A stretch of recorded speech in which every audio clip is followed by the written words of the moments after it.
trafficking really hasn't come into people's understanding until about a decade ago, and then they started to look at this as actually, along with this modern slavery, we really didn't understand it or identify it, and it's just escalated on an international level. More and more countries are legislating. We just did in Australia anti-slavery laws. A lot of under-resourced countries find it difficult to enforce those laws. They may have them in place, but still the statistics are like 46 million people, or it's the highest statistic that we'll come across, are slaves at the moment, and a proportion of them will have been trafficked into that. So it's something that our generation need to do something about, as in the people that are here now. And we can do something even as a consumer.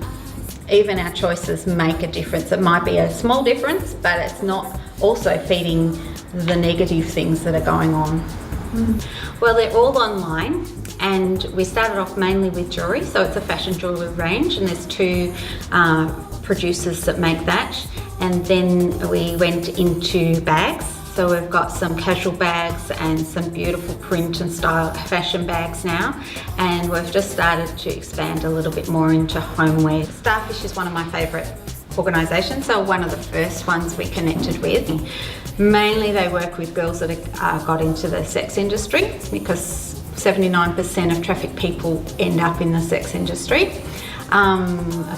But they have a great program, really well established, with these women actually finding refuge in a safe house where they're given free accommodation and care, that if they can be reconnected with family members, they will be. But then they've developed this vocational training and this jewellery business. It's a standalone jewellery business, and they make jewellery that goes all around the world.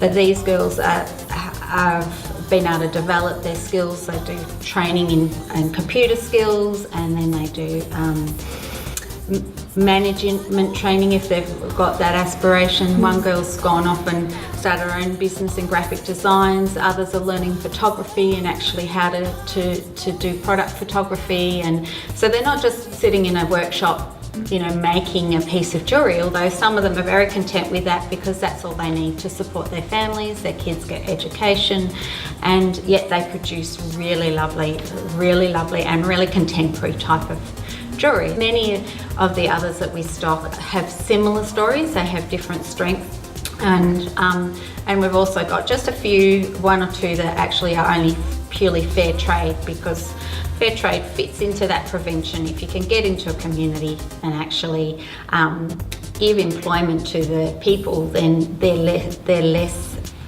at risk of a recruiter coming in and saying, look, there's no industry here, let's let your daughter come. I can find them a job as a waitress or as a receptionist or something in another city, and then they never see their children again.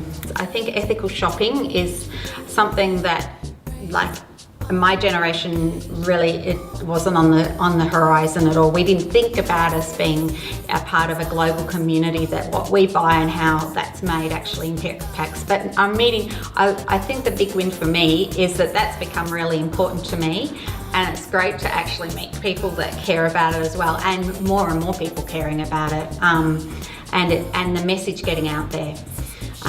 But also just the fact that even in our first year of operating, we've seen thousands and thousands going back into these organisations for them to run their programs, and to me that is a big win, because that's what it ultimately will be about. Although I love the products and I love selling them and I love meeting the people, it's also really making a difference.